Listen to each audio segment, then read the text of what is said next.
Sahana vavatu sahanau bhunaktu sahaviryam karavavahai tejasvinavadhitamastu ma vidvishavahai. Om Shanti Shanti Shanti. Hari Om Shri Gurubhyo Namaha. Hari Om. Om Shri Ganeshaya Namaha. Om Shri Saraswatyai Namaha. Om Shri Gurubhyo Namaha. Om Samasta Jana Kalyane Niratam Karunamayam Namami Chinmayam Devam Sadgurum Brahma Vidvaram Sadgurum Brahma Vidvaram. Okay, the Shanti mantra first. Om Bhadram Karne Vishrunuyama Devaha Bhadram Pashye Makshabhirya Jatraha Sthirairangai Istushtuvagansastanubhihi Vyashema Devahitan Yadayuho Swasti na Indro Vruddhashravaha Swasti na Pusha Vishwavedaha Swasti nastarksho Arishtanemihi Swasti no Bruhaspatir Dadhatu. Om Shanti Shanti Shanti. Now the first and second mantras. Atha Ashvalayanaha Bhagavantam Parameshtinam Upasametya Uvacha Adhihi Bhagwan Brahma Vidyam Varishtam Sada Sadbhihi Sevyamanan Nigudham Yaya Chirat Sarva Papam Vyapohya Parat Param Purusham Yati Vidvan. Tasmai Sahovacha Pitamahascha Shraddha Bhakti Dhyana Yoga Davaihi Na karmana na prajaya dhane na tyage naike amrutatva manasho parena nakam nihitam guhayam vibhrajate yat yatayo vishanti vedanta vijnana sunischitarthas sannyasa yogadyataya shuddha sattva aha te brahma lokeshu para antakale paramrutat parimuchanti sarve. So, we have seen here that the Ashvalayana, who is a disciple, who is a mature disciple, who is qualified disciple, approaches the Guru, Brahmaji, and asking for Brahma Vidya, asking for self-knowledge. Because Ashvalayana is very clear that self-knowledge alone will liberate me from all my ignorance-based issues. Okay, and because of ignorance only, I see myself as an individual, or matter or problem of ego also sustains. I want to remove it, and for that, knowledge of self alone is the remedy. It is just like if I want to see my face, the only way is that I look at the mirror. Through mirror only I can see my face. The same way here, self-knowledge alone can heal me out, and In order to gain the self-knowledge, the Vedanta or the Upanishad based all the knowledge system will help me out. Okay, because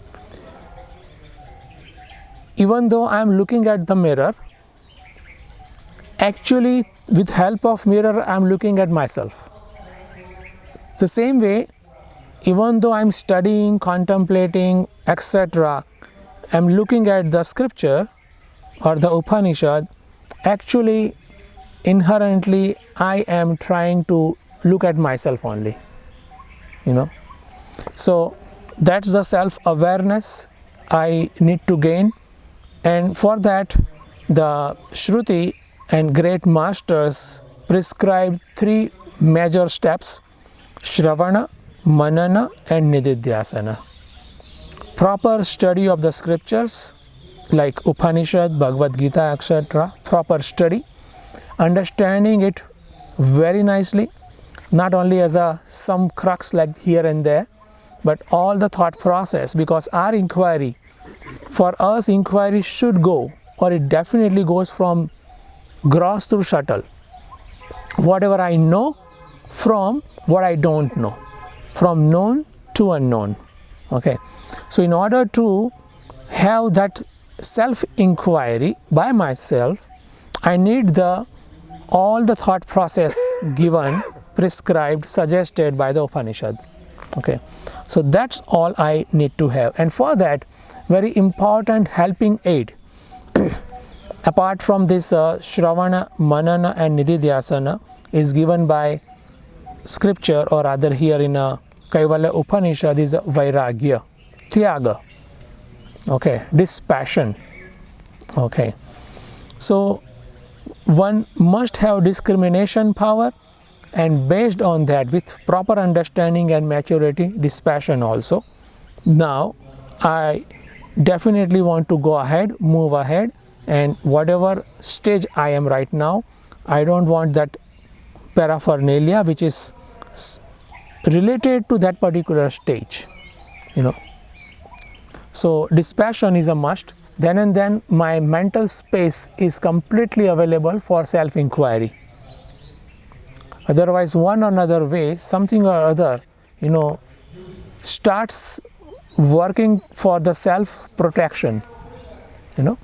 All these tendencies also have their same tendency of self-protection, And right here, I want to know the self, and for that I am ready to sacrifice even myself.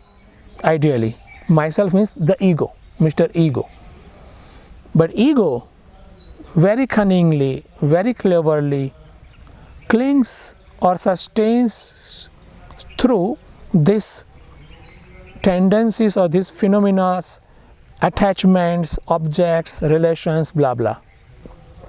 Okay, this is how the inner war also sustains, that ego wants to assert oneself, and here the seeker, the genuine seeker, wants to completely eradicate the Mr. Ego, which is root cause of all our core problems.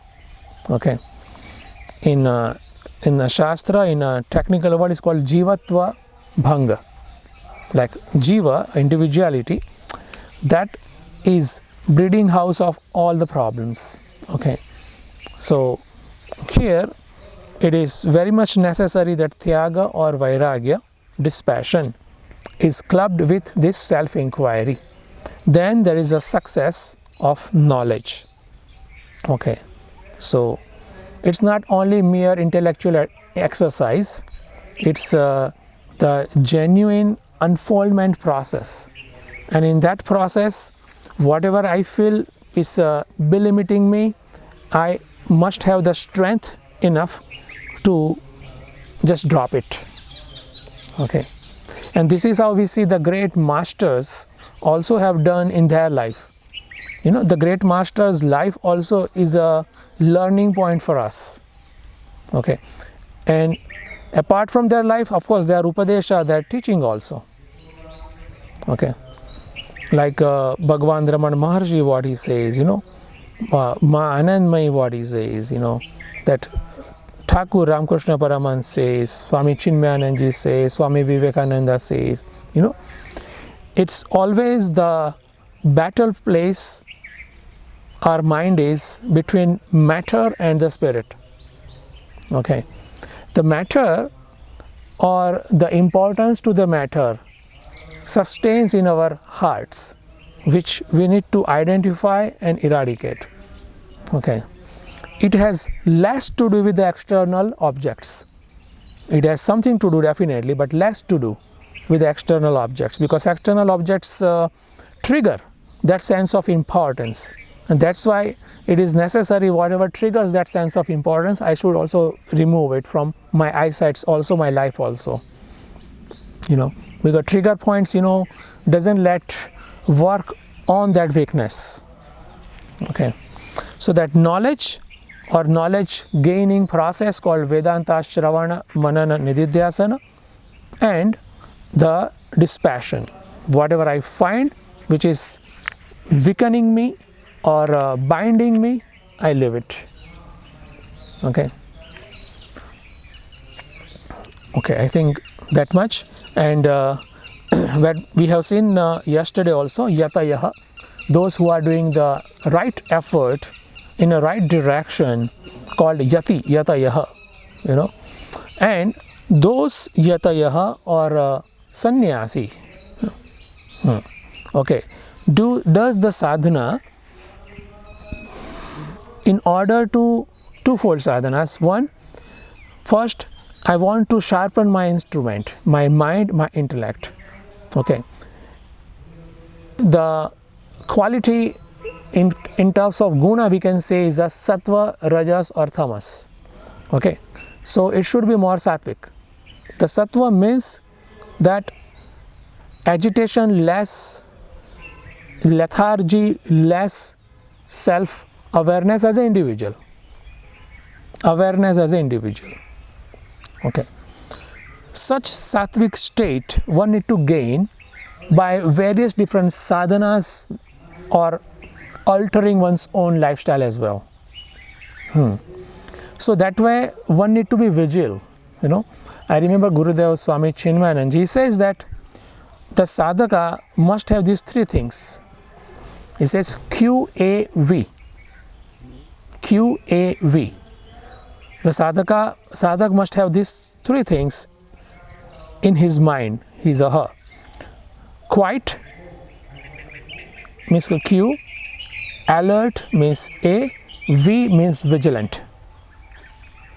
Quiet, alert and vigilant mind is necessary. Mind which is not just chattering box, rather it's quiet, it says available. Second, it's alert. Quiet mind also may be a dumb mind. Quiet mind also might be a sleepy mind. The sleepy and all the lethargic, etc., they are also quiet. The mind is also quiet, but no.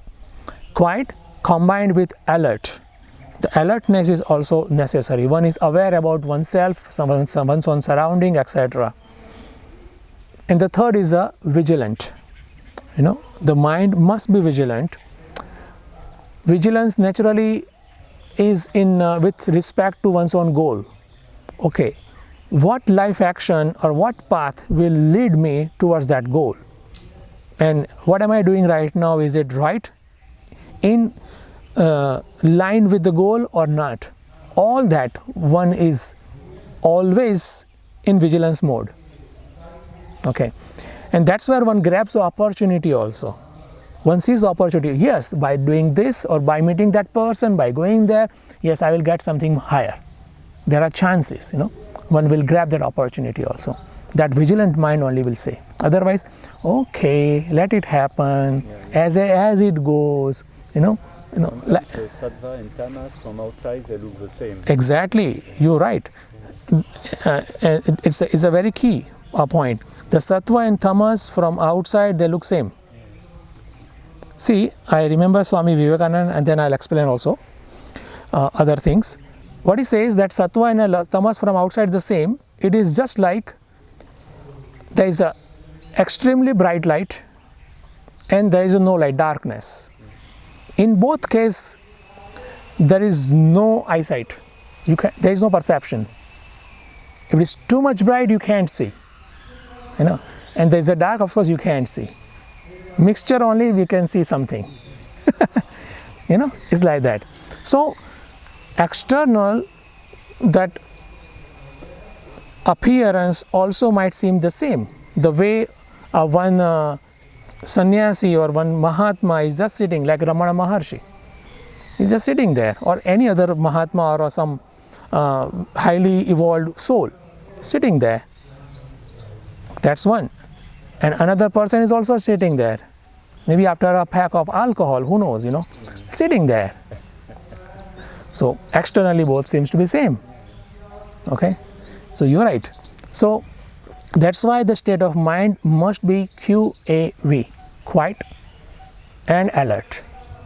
And top of both, vigilant also. Not that, okay, whatever happens, God will send help, and God will send a guru. Guru will lift me the way I am, accept me the way I am, and lift me. I don't need to do anything. Such mindsets, mentalities are also hurting. So that's not the right one, actually. So alert and vigilant seem to be almost the same. Almost the same, yes.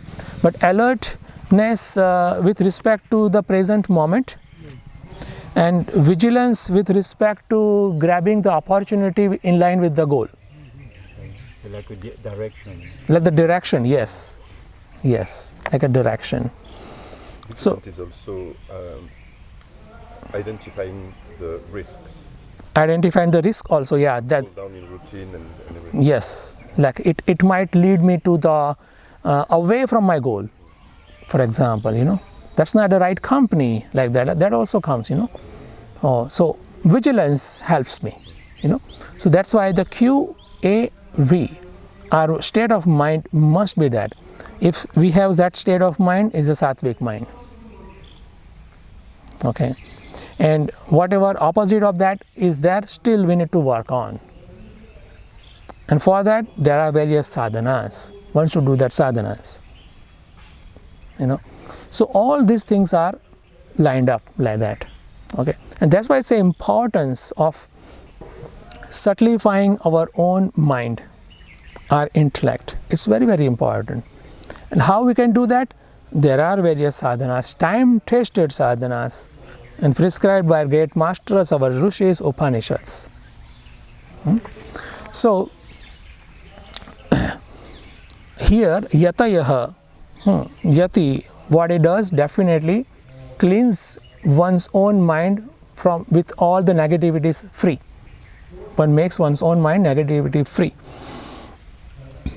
And as a result, one lands to another critical milestone.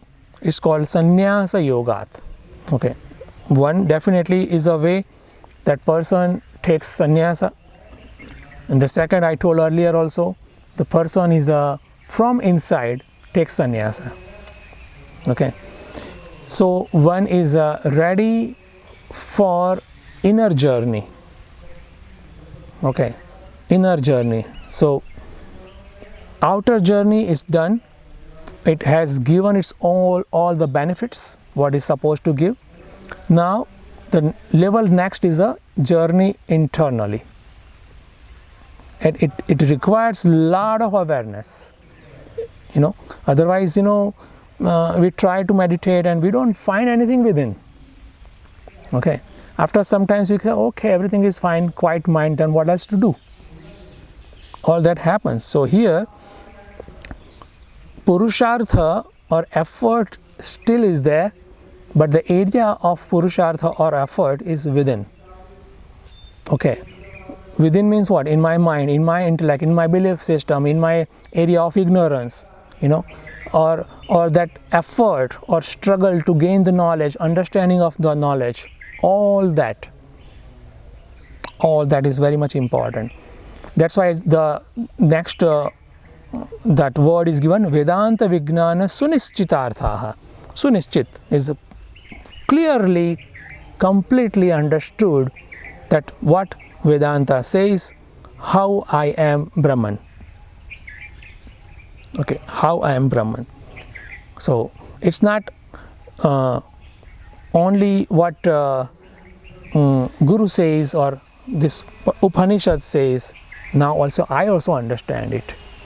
Okay, I'm convinced, and it's a long process. Here only the milestones have been given. Between two milestones is a journey one need to catch. One need to go through. It is just like that. I remember like friend of mine had some hip operation, and year or couple back, and then operation was successful, and there was some rest period for say a month or couple, and I thought, okay, now you should be up and running, right, because operation is successful. Then he says no, because now the muscles are now very rigid. They need to now make it more functional and normal, and it took another year or so for like making it normal. More than a year. I was surprised. Wow, so we feel okay, step 1, step 2 is done, but it's not.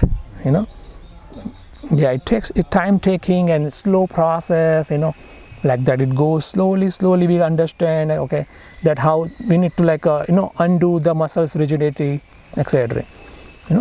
Same way our mind is also rigid. Our belief systems are also such a rigid way, deep rooted. To undo them, to even weaken their rigidity and their roots also, it takes time. And again, if we do proper physiotherapy, then only it works. Not that automatic it works, no. Automatic, it may become a lifelong whatever deformity, So same here, okay. So mind or our intellect need to be worked upon very systematically, with help of this time-tested wisdom. Okay, nothing happen automatic. Automatically only one thing happens, which is increasing of tamas. That happens, that is guaranteed. Other things, no. Okay, so we need to be careful, So not only efforts, not only sincere efforts, but sincere efforts in right direction. Okay. So now I'll just move forward from where we left. Arthaha sunischitarthaha. Te paramrutaha. What is the next stage? That way one goes, and what is the final destination? Paramruta means one attains this Param Brahma. One attains this Param Brahma means now once all sorrows, once all ignorance based issues are gone for good. Okay, that's one.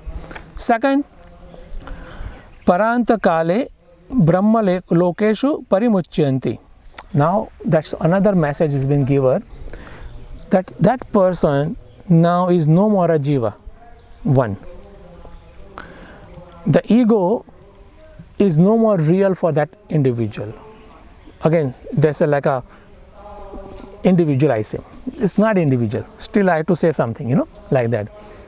So now such gnani, such person, such gnani is in a state of jivana mukta, the free while living, free while in a body, rather, even though there is a life going on through this BMI, body, mind and intellect, at the same time one sees oneself as an infinite consciousness principle. This is the goal of all of us. Okay. See, right now, at present, what happens that, okay, even though I am convinced that, okay, I am consciousness principle, but that also subject to this body is there. Subject to body is there, not only that, but all the conducive situations are also there. The moment there is a non-conducive situation, my mind goes to that thing. away from consciousness principle. I slip away. Okay. So here effortlessly one is clear about one's own nature.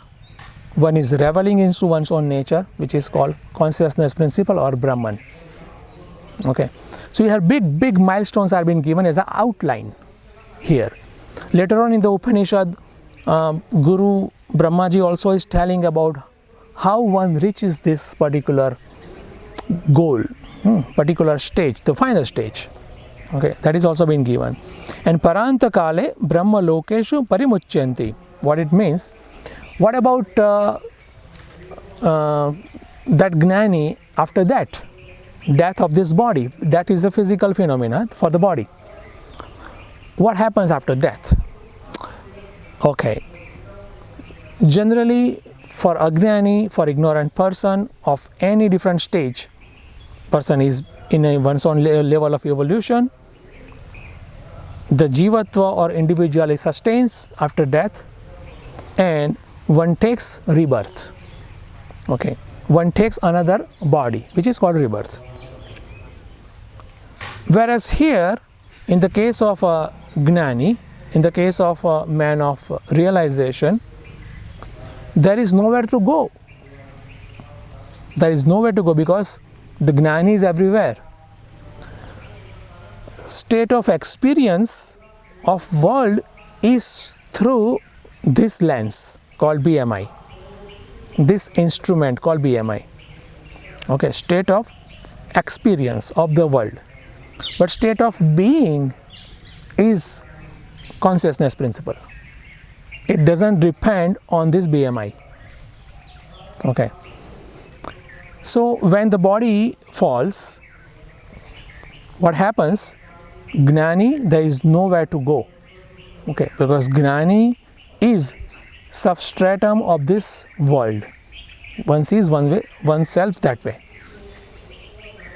Here, there is nothing to do like that. Okay, so there is no coming out of this body and going somewhere for the Gnani.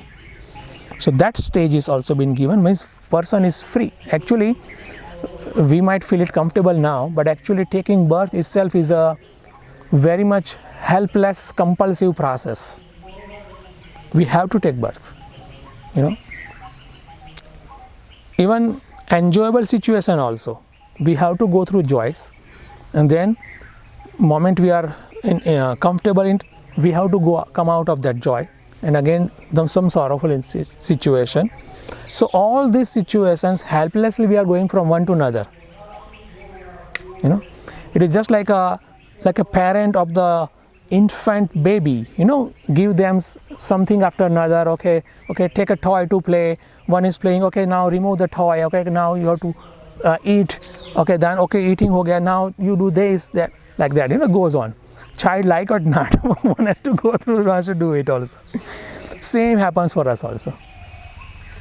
Okay, so sometimes, you know, the child, okay, you want to play? No, you have to sleep.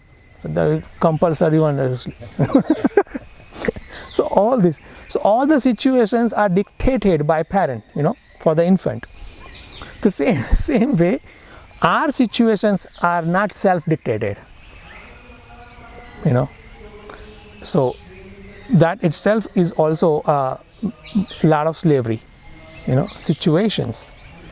So all the karmas and karma-based result, etc., you know, it's limiting us. You know. It has to ripe. The samskaras have to ripe somehow. Yes, the sanskara wants to exert oneself, express oneself, you know. And then after expressing, they die off? No, they rise, they increase. So game never ends. Okay, for Gnani, game is ended. And the only way to end this game is by gaining the knowledge of the self. The only way. There is no other way. I may think that, okay, I'll just be peaceful and, you know, kill off the sanskaras within by the process of one or another kind of a meditation and nothing will happen. No. You know, the entire phenomena is way more smarter than what we are. You know, our intelligence is also a product of that higher intelligence. We may think, okay, I will intelligently go around it and survive myself. No. Okay, that is it's an overstatement. Doesn't work that way. So for Gnani, and only for Gnani, only for that man of knowledge, it works. Rest all, one has to go through all different, cycle of action, result, again enjoy the result, and in the process of enjoying result, create more actions and go through, going on and on and on. So for Gnani here, okay, is gone. Okay, no more birth taking, and one is bliss, enjoys bliss, enjoys happiness by this object, this situation. No, Gnani is bliss. Okay, so that's what it is. Okay, and this entire process of evolution is very mischievous or mystery,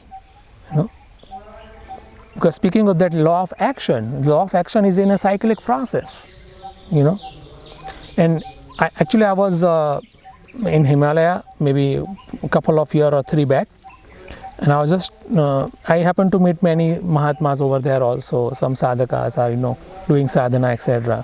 One of the Mahatma I was just discussing. It was like a conversation, and conversation was for my benefit, like to tell something to me also. So he said that, okay, in order to move one tiny bit of object, even an atom, entire universe has to readjust. Okay, that much everything is tightly interconnected. Okay, so things are quite interdependent, interconnected, and that way it goes on.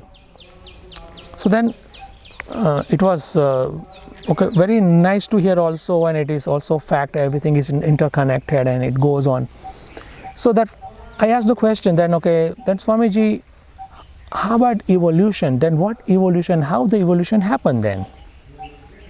Okay, because everything is interconnected. So then whatever goes up, it's bound to come down. Whatever is down is bound to go up. That's a wisdom we see also, we hear also in the relative world. Then what about the evolution? When in a stage of evolution, okay, it seems to be different altogether. Then Swamiji said, yes, it is different. It is a very, very mysterious process, that you be aware of awareness. How much you are aware of awareness, that is the stage of the evolution. Okay. And this entire, the cyclic interrelated objects has actually nothing to do with the evolution. Some objects may give you some helping hand based on your sanskaras, to make it more conducive. It is a very mysterious mystery. It's a mystery. One more thing he said, that actually one need to work at core level, because the core level error, so long the error is the problem or difficulty won't be solved. It is just like in a mathematics, when there is a sum, we are solving the sum, and at first point only, instead of multiplication, I use addition. Okay, so subsequent all rest of the calculation will be wrong only, because at core level I made a mistake. Okay, so long that core level mistake is corrected, if it's not corrected, my right answer won't come. That exactly happens with us. But for that, there's a lot of preparation, lot of work, sadhana, purushartha we need to do. Okay, and having said this, these are the main big milestones. Now Upanishad is talking about the process of meditation sadhana. Okay. See here, Upanishad is taking that consideration that the student has cleared one's own mind by karma yoga. One is free from negativity, one is free from lethargy, one is free from likes and dislikes based lifestyle. Is that clear? Okay. So that much prerequisite is been understood. Okay. And then further the meditation sadhana has been explained over here. Okay. Now next mantra I'll chant. Vivikta deshe cha sukhasanastha shuchis samagriva shiras shariraha atyashramasthas sakalendriyani nirudhya bhaktya swagurum pranamya hritpandarikam virajam vishuddham vichintya madhye vishadam vishokam. Okay. So now comes the process. Yata yaha we have seen that, okay, the one does the right action, and then sannyasi, one is dispassionate. Okay. Then what they do actually, what is the sadhana process? Okay. Of course, everything is internal. Externally there is nothing to do. It's not any action-based sadhana. Okay. Action-based sadhana is also there elsewhere. One has graduated from there, now comes to the meditation-based sadhana. So this sadhana are actually of two types or two levels. Okay. Sadhana, first of all, two levels. We can put that way first and then we'll go further. Pre-Vedanta meditation and post-Vedanta meditation. I can see this way. Means pre and post, in the middle is a Vedanta. Vedanta means Vedanta, Shravana and Manana. Proper understanding of the subject matter, which is Brahman, which is my core nature, along with busting all my doubts and queries with conviction. So conviction about my core nature I have. And here conviction means that awareness, yes, I am this. Okay. I am consciousness principle, And when consciousness principle is being addressed, I see it myself. Not that, yes, consciousness principle is great and all. No, like that. So, pre-Vedanta, pre-understanding meditation, that is also meditation. That's where I make myself Vedanta study ready. I make myself ready for that Vedanta study. Okay. And post-Vedanta, once I have clearly convinced about my own nature, then I do meditation. Okay. The post-Vedanta meditation, where I need to work on that conviction in order to transform myself completely. I need to transform myself completely, based on the knowledge. These are the two distinct type of meditations. Okay. So our entire personality transformation is a must. Each and every thought, all the emotions, all the belief, because that's where all our knowledge or our ignorance or a belief or wrong beliefs is lying. That's where one need to work. And naturally, the thought, belief or emotion based action will be clear naturally. Okay. Here we need to work. It is just like, that fragrance, the one fragrance of musk or anything, it percolates everywhere. It is so subtle and it percolates everywhere. Any corner of the house you go, you get the fragrance. So any part of the personality, that is a fragrance of Vedanta. That's truth. when Swamiji jokingly told that some people like garlic so much that they eat and each and every cell has the odor of a garlic. Garlic. My wife. Ooh.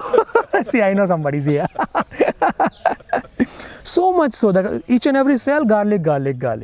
And they defend, the garlic is good for health, the disease, just all the germs run away.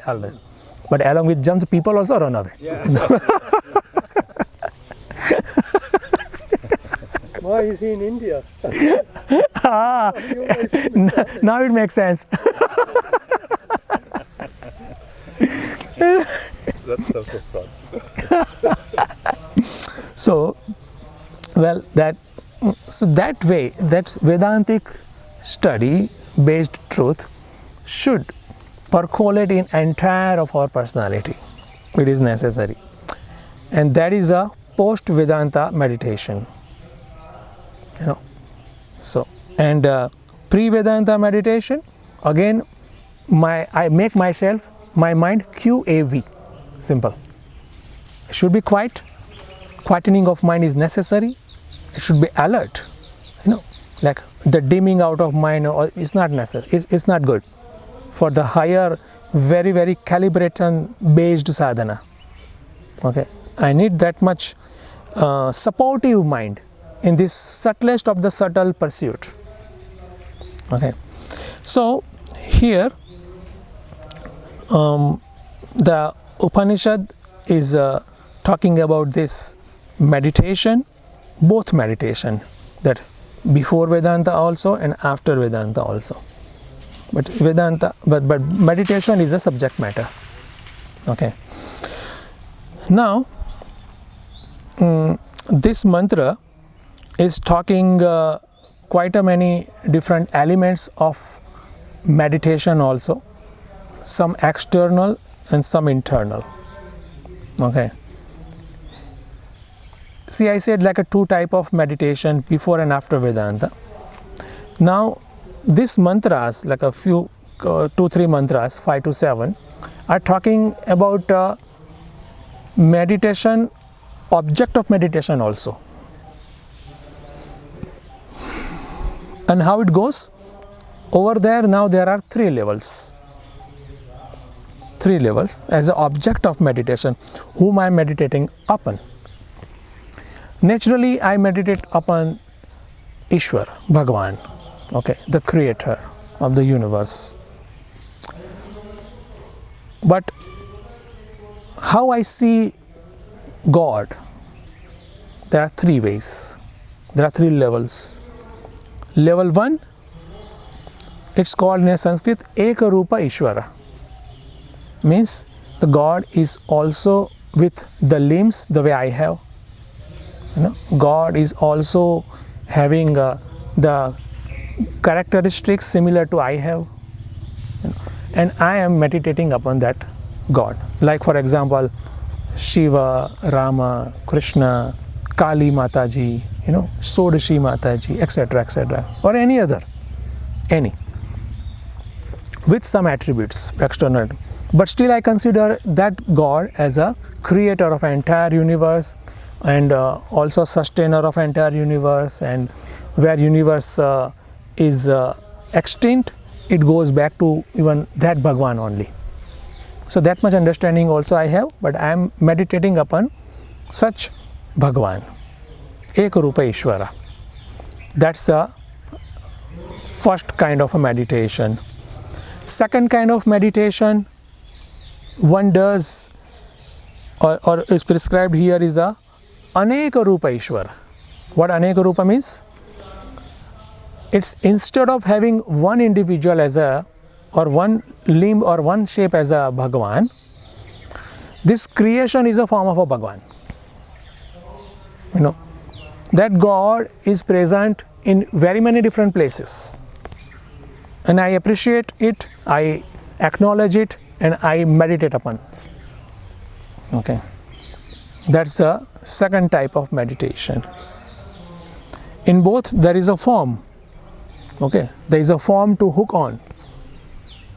Single form or multi-form. Is all pervading. All pervading, that's correct. Is all pervading consciousness, we say, no? All pervading Bhagavan. Both are similar words. And the third type of meditation is Bhagavan without any sort of a form. Arupa Ishvara Dhyana. Consciousness principle in its pristine pure form, as is devoid of form.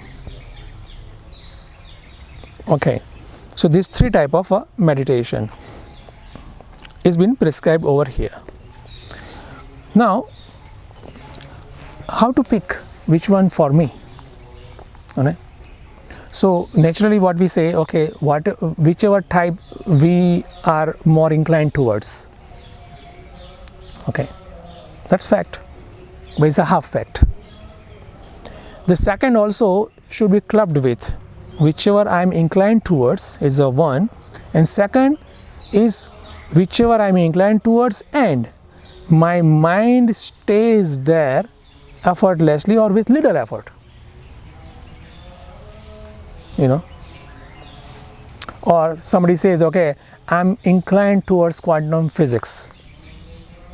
You know, I'm inclined towards quantum physics. It's a good thing. But does one's own mind and intellect stays there? One understands that. You know, I'm inclined towards like a theory of relativity. Okay. Is one's own mind ready and craving for that knowledge? You know, so that combinations are necessary, and especially the second one. What is the state of mind? What is the readiness of the mind? Okay, based on that, one should pick the type of meditation. Okay, so here naturally the scripture or the Vedas, Upanishad is giving all type of meditations just given to us, but how to pick based on where we stand, you know.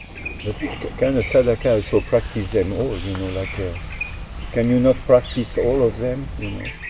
You can practice all provided the mind is supporting, you know, but naturally we will have one type of a practice which is a primary, where the mind is feeling, okay, yes, this is what I really need to work on. Mind is not going that subtle. So naturally one will be primary, which will be my immediate sadhana. So I should identify that. The state of mind changes, so you might, if the mind becomes a bit more cloudy, then you might go to more with form, and if it becomes clear, then after, according to external circumstances. True, very true. So sometimes that also happens, because that's what our mind is so much unpredictable, you know, that sometimes we need to do that also. At the same time, state of being, we know that much definitely I'm there. So accordingly I can take the next level sadhana, you know, and then that will be primary one. The secondary can be like a highest one also, and a little lower one also, you know, whenever needed. So all those combinations are necessary, but as the state of being is, accordingly I should pick my sadhana. Actually, vigilance is important, because if we remain stuck in one level, then we would come in tamas, in more tamas. Exactly. If it's not accurate anymore. Exactly, vigilance is very much necessary. That's importance of going further on and on is very much necessary, because otherwise, you know, whatever level we are, we have excelled that level, and that's why it becomes our comfort zone. We enjoy it, you know, and we don't want to go further. And so underneath that same sadhana or same level, there is the tamas is breeding. It becomes a breeding point of tamas, you know. So it's always I heard another phrase from one Mahatma. He says, okay, is always to fail in a higher pursuit than excel in a present one. Keep excelling in a present one. is better to fail in a higher pursuit than keep excelling in a current one. Yes, so that is necessary. So here 3 different level of sadhanas. Ekarupa Ishvara Dhyana, Aneka Rupa Ishvara Dhyana, and Arupa Ishvara Dhyana is been prescribed. And this level 1 and level 2, or the first sadhana and second sadhana, Ekarupa and Anekarupa. Actually, technically that comes under the purview of Upasana. Upasana, where I am fixing my mind, my chitta in God of this particular attributes. Attributes are helping me to fix my mind. Okay. Saying it Upasana is not like a ordinary. It's also of a higher cadre of sadhana, naturally. That only, this kind of practice only increases the level of sattva in us, which is extremely necessary for the highest sadhana, highest meditation. Okay. In the lack of sattva only, that inner journey becomes hard or sometimes impossible. So here these 3 levels are being given. Okay. So Arupa Dhyan, somebody says, okay, no, I'll just focus or meditate upon the consciousness principle, pure consciousness principle. Okay, try. And be genuine to the result. Okay. Not that, okay, just be in the illusion that I am there. Because see, that's also a very peculiar thing of our mind. We can remain self-hypnotized. And also we can be convinced of that self-hypnotism as a true, and we can make others convinced also that it is there, that way, just be there. Means what? Not just be there. Like that. So that happens, So very often. Very often, Yes. It's very highly elusive, I'm telling, And that's why, like a science, each phenomena is coupled with its characteristic. We say, what is a sign of a leader? So this, isn't it? What is a sign that the vegetable is cooked perfect? 1, 2, 3, 4, isn't it? Lakshana, or characteristics. So same way, each stage has its own characteristics. We should know that and match it with our stage also. If it matches, congratulations. If not, be wary of what my mind says to myself, about myself. It may be a pursuit of time waste.